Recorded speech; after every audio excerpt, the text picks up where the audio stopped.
Es un concepto que no siempre resulta fácil de entender, controvertido como la mayoría de los instrumentos teóricos que propone Carlos Marx para analizar la sociedad en la que vivimos, pero muy necesario para comprender una de las principales críticas que recibe la economía contemporánea occidental. En un lenguaje sencillo, sin tecnicismos, con ejemplos y con un breve raconto histórico de cómo llegamos hasta aquí, en este video hablamos de la plusvalía. Conforme fue evolucionando, el trabajo humano permitió generar un valor excedente que permite superar lo requerido para la supervivencia humana. Una pregunta central es cómo se usa ese excedente en cada sociedad. En las sociedades esclavistas de la antigüedad, los amos podían extraer a la fuerza la totalidad del excedente producido por los esclavos mientras los mantuvieran con vida. Si los esclavos se negaban a trabajar para sus amos, eran castigados severamente, o se los privaba de la vida para inspirar temor a los demás. En las comunidades medievales, los siervos utilizaban parte de su trabajo en su propio beneficio y entregaban al señor feudal otra parte llamada corbea. En ambos casos había una división de clases entre el grupo que trabajaba y generaba ese valor excedente y el grupo que se lo apropiaba. En la antigüedad se establecía una relación de dominación-explotación entre amos y esclavos, y en la Edad Media entre siervos y señores feudales. La dominación es la capacidad de controlar las actividades de otras personas, y la explotación es la obtención de beneficios a partir del control de los dominados, gracias al aprovechamiento de sus vulnerabilidades y dependencias.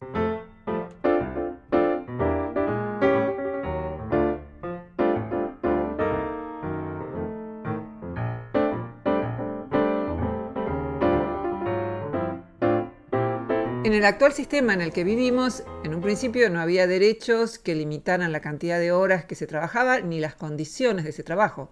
Trabajaban niños, trabajaban personas durante muchísimas horas por día, en condiciones absolutamente insalubres. Luego surgieron leyes para limitar algunos de esos abusos. A simple vista, pareciera que si se aplican esas leyes, los obreros trabajarán exclusivamente en su propio beneficio, y que no hay extracción coercitiva, sino contratos voluntarios en el que se intercambia fuerza de trabajo por un salario. Pero visto más de cerca, sigue existiendo un vínculo de dominación y explotación entre clases. Hay una división de clases entre los burgueses, que son los dueños de los medios de producción, no confundir burgués con perteneciente a la clase media, y el proletariado, que es el que cuenta solo con su fuerza de trabajo. La explotación ocurre a nivel estructural y a nivel individual. A nivel estructural, porque el proletariado y no la burguesía se ve obligado a ofrecer su fuerza de trabajo. ¿Por qué? Porque no llegan con el mismo capital al mercado. Y eso supone por parte de la burguesía una apropiación del excedente que genera el proletariado. Y hay dominación y explotación a nivel individual porque el poder de negociación no es lo mismo si se trata de un burgués que si se trata de un proletario, es asimétrico. El proletario necesita un empleo para vivir porque si no pasa hambre, algo que lo coloca en un marco de vulnerabilidad y dependencia y que reduce su libertad y su poder de negociación. El principio jurídico de libertad de contratación establece que cada contrato está basado en una elección libre y no se impone a ninguno de los participantes. Pero el proletariado no es libre de ofrecer su fuerza de trabajo, ya que no posee otro medio de vida. La libertad del proletario para negociar su contrato salarial solo tiene dos opciones: o trabajar o pasar hambre, o buscar otro trabajo en el que tendrá esas mismas dos opciones, o trabajar o pasar hambre. Y no siempre existen tantas opciones como para elegir.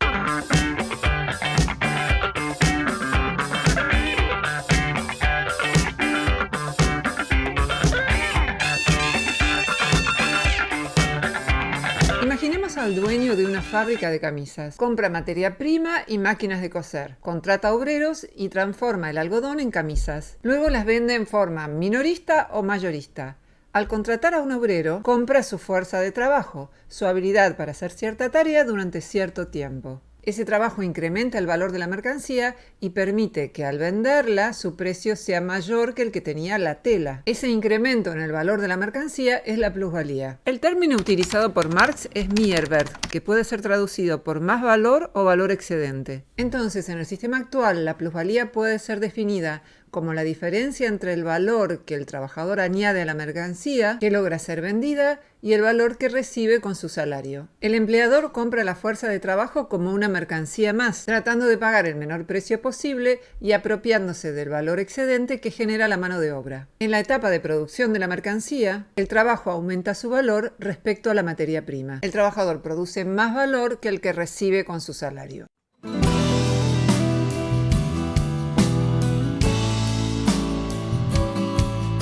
representar el trabajo diario de un proletario como la suma de dos partes. Una parte que produce valor para generar su propio salario y otra parte destinada al dueño de la fábrica. Supongamos que un obrero trabaja 8 horas y produce una mercancía que se vende en 80 pesos. Supongamos que él cobra 20 pesos por esa jornada. Eso significa que durante 2 horas su jornada paga su propio salario y durante las 6 horas restantes paga el excedente al dueño de los medios de producción. Se denomina trabajo necesario al que cubre el propio salario y plus trabajo al que genera la plusvalía de la que se apropia el dueño de los medios de producción. Este es un ejemplo simplificado. En la vida cotidiana la cosa se pone un poco más compleja. Hay mercancías que requieren de distintas etapas de trabajo con una duración distinta cada una de ellas y no es tan fácil identificar un punto exacto en el que el trabajador deja de trabajar para sí mismo y empieza a trabajar para el dueño de los medios de producción. También existen casos complejos que analizamos en el video que dedicamos a las clases sociales. Trabajadores que están en cargos directivos que ejercen poder sobre otros trabajadores aunque ellos mismos estén subordinados a los dueños de los medios de producción. Trabajadores que están en puestos especializados que logran reducir el nivel de explotación o directivos que adquieren acciones en la empresa y pasan a formar parte de la burguesía. El ejemplo es válido a los efectos de ver que los trabajadores producen más que lo que reciben con su salario y que el dueño de los medios de producción se queda con la diferencia. En algunos casos la diferencia es enorme, como ocurre en los países subdesarrollados, cuyos salarios son tan bajos que no les permiten ni siquiera comprar los productos que fabrican. Por ejemplo, obreros de la construcción que no tienen casa propia. Pero incluso en los lugares en los que los trabajadores ganan mejor, están produciendo más de lo que ganan. No es posible tener ganancias muy grandes sin extraer plusvalía. Estos mecanismos del sistema actual, la presión para que los empresarios minimicen los salarios para maximizar la productividad y la ganancia, movidos por el lucro y la competencia, y las ventajas acumulativas del efecto Mateo, al que también le dedicamos un video, lleva a que el sistema actual se caracterice por una creciente desigualdad social. En Estados Unidos, la productividad creció 8 veces más rápido que la remuneración de los trabajadores en el periodo de 1979 al 2013. La productividad creció un 64,9%, mientras que la remuneración por hora de los trabajadores de producción solo creció un 8,2%. El dueño de la fábrica maximiza su ganancia económica y para eso tiene que pagar al obrero menos que el valor de la mercancía. La ganancia máxima se obtiene si el dueño vende la mercancía a un precio muy alto y paga los salarios a un precio muy bajo. Pero el precio máximo de la mercancía está limitado por variables objetivas como el costo de producción en cada sociedad, los precios de las mercancías de los competidores, la demanda del producto y la capacidad adquisitiva de los consumidores. Por su parte, el salario no puede ser inferior a lo necesario para sobrevivir, porque de lo contrario se perdería la fuerza de trabajo. El dueño de la fábrica tiene varias opciones que Marx analiza en 3 conceptos de plusvalía: la absoluta, la relativa y la extraordinaria. La plusvalía absoluta se produce por la prolongación o intensificación de la jornada de trabajo. Si el tiempo necesario para generar el salario son 2 horas y el empresario logra que el obrero trabaje 10 horas en lugar de 8, la plusvalía que extrae pasa de 6 a 8 horas. Si se trabaja más en el mismo lapso, se produce plusvalía absoluta. La intensificación puede lograrse comprando máquinas o bandas transportadoras, aplicando normas que prohíben las interrupciones para descansar, vigilando el ritmo laboral de cada empleado o utilizando amenazas y penalizaciones. Chaplin ilustró muy bien esta situación en su película Tiempos Modernos. Ahí se ve cómo repite permanentemente la misma operación microscópica y cómo lo urgen para trabajar más y termina cayéndose adentro de la máquina. Pero la obtención de plusvalía absoluta tiene límites. La jornada no puede extenderse indefinidamente, hay actos de protesta por parte de los trabajadores. También hay sindicatos y en ciertos países barreras legales que impiden que se afecte su salud y su bienestar.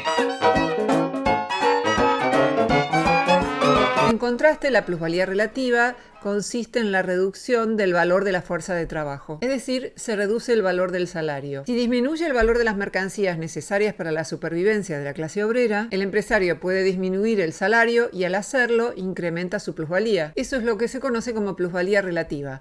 Aunque la jornada laboral no se extienda ni se intensifique, se genera más plusvalía. Otra variante consiste en contratar inmigrantes que acepten salarios más bajos o mudar las fábricas a países con manos de obra barata. El ejemplo clásico ahora es China. Hay ciudades enteras de Estados Unidos como Detroit que vieron disminuir drásticamente su población justamente porque se dejaron de fabricar algunas cosas allí y se trasladaron a China, aprovechando que no hay límites en la jornada laboral y pagando salarios sustantivamente inferiores a los que se pagan en Estados Unidos. El valor de la fuerza de trabajo varía según el país y el grupo social de que se trate. Esto se debe a las diferencias de los gastos de subsistencia de los trabajadores y a diferencias en los grados de protección legal y sindical. En los países subdesarrollados, un sueldo bajo permite que el trabajador sobreviva y siga trabajando, mientras que el mismo salario sería insuficiente en un país desarrollado. Por otro lado, en algunos países los obreros lograron que se sancionen leyes que mejoran su calidad de vida, mientras que en otros países ese proceso nunca ocurrió o fue contrarrestado por las clases dominantes. En las regiones con más desempleo hay más competencia por parte de los trabajadores para acceder a los pocos puestos que existen, y esto permite conseguir trabajadores que acepten sueldos bajos. Estas son algunas de las razones por las que las empresas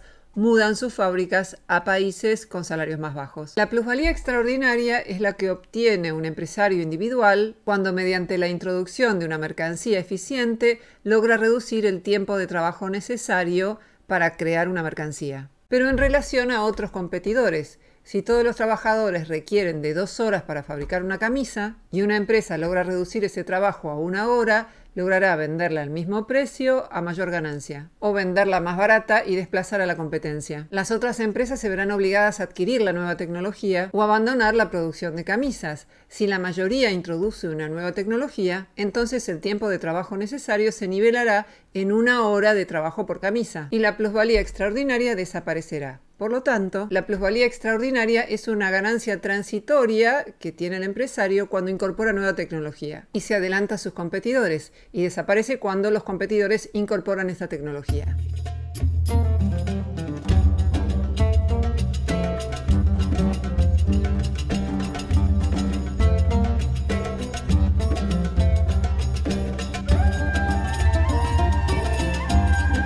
El concepto de explotación tiene a la vez funciones descriptivas y normativas. Como concepto descriptivo nos sirve para entender y explicar un conjunto de fenómenos. Como concepto normativo nos sirve para plantear críticas y encontrar alternativas. La discusión de valores y normas es necesaria para guiar el desarrollo de la tecnología y la propuesta de proyectos políticos. Marx consideró que a menudo las palabras justicia y derecho suelen ser usadas para disimular la realidad del sistema existente. Lo que quiere decir con esto, y es un tema que plantea especialmente en la cuestión judía, es que los derechos a menudo se convierten en meramente formales si son solamente derechos políticos y no van acompañados por derechos económicos. Marx no dice que a nivel individual los empresarios sean egoístas. No está planteando el tema en términos de una ética individual, sino que está diciendo que un sistema político y económico genera relaciones sociales, que son relaciones sociales de explotación. Son las mismas reglas de este sistema que hacen que se beneficie si puede pagar salarios más bajos, o si hay desempleo, o si existe una legislación social que no favorece a los trabajadores. Las reglas establecen que es el lucro el que está en el centro de la empresa de este sistema económico. No se toman en cuenta, por ejemplo, los beneficios o perjuicios sociales o ecológicos. El empleo más útil del capital es el que rinde mayores ganancias, aunque no beneficia a la sociedad.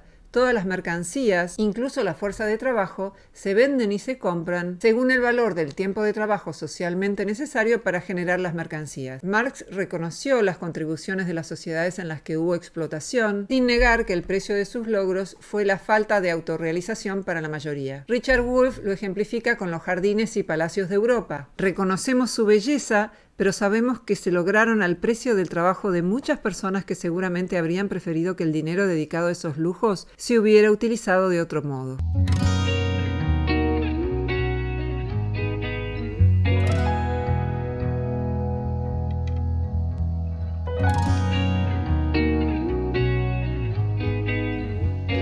En épocas más recientes, diversos autores se dedicaron a investigar el tema de la explotación, ya no limitado a la cuestión de la plusvalía, sino también a otros ejemplos como la trata de personas o la gestación subrogada. Varios de estos autores definen la explotación como la obtención de un beneficio para un individuo o grupo mediante el aprovechamiento injusto de la vulnerabilidad o dependencia de otro individuo o grupo. Existen distintos subtipos de explotación que dependen de las causas de las asimetrías. La vulnerabilidad se da porque existe una amenaza al bienestar de la persona explotada, que la ubica en una posición desventajosa en la negociación. La dependencia se manifiesta en que la persona explotada tiene que pagar un precio alto si quiere salir de esa relación. El criterio para hablar de injusticia es que el explotador no defiende los derechos de las personas vulnerables y dependientes.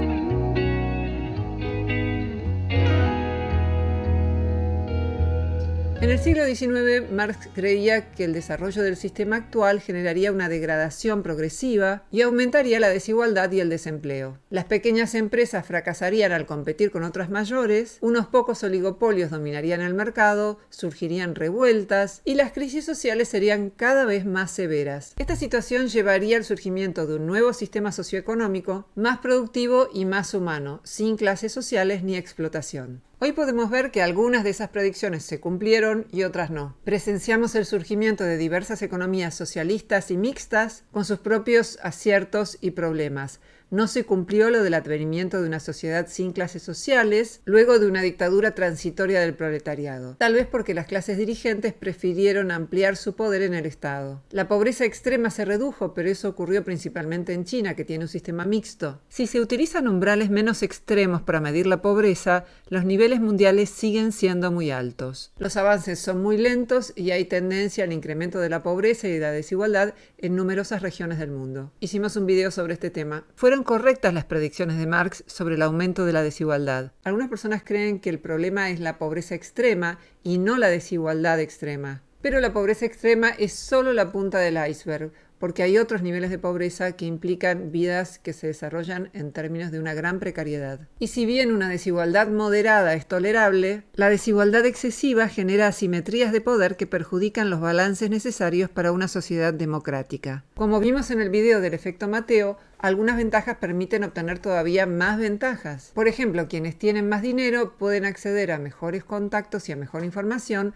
que les permiten hacer mejores inversiones. También suelen tener más influencia para que se voten leyes favorables a sus intereses. Si existe mucha asimetría de poder, la clase trabajadora no puede impedir que la clase dominante desvíe el excedente en vista de su interés personal, perjudicando el interés general. El futuro dependerá de lo que hagamos. La obra de Marx tiene ideas correctas como la de plusvalía, explotación y lucha de clases, y otras que resultan cuestionables como por ejemplo la de dictadura del proletariado que está presente en el Manifiesto Comunista. Hoy los científicos sociales tienen el desafío de proponer ideas que permitan comprender mejor la sociedad, criticarla y generar nuevas formas de convivencia, explorando alternativas mejores.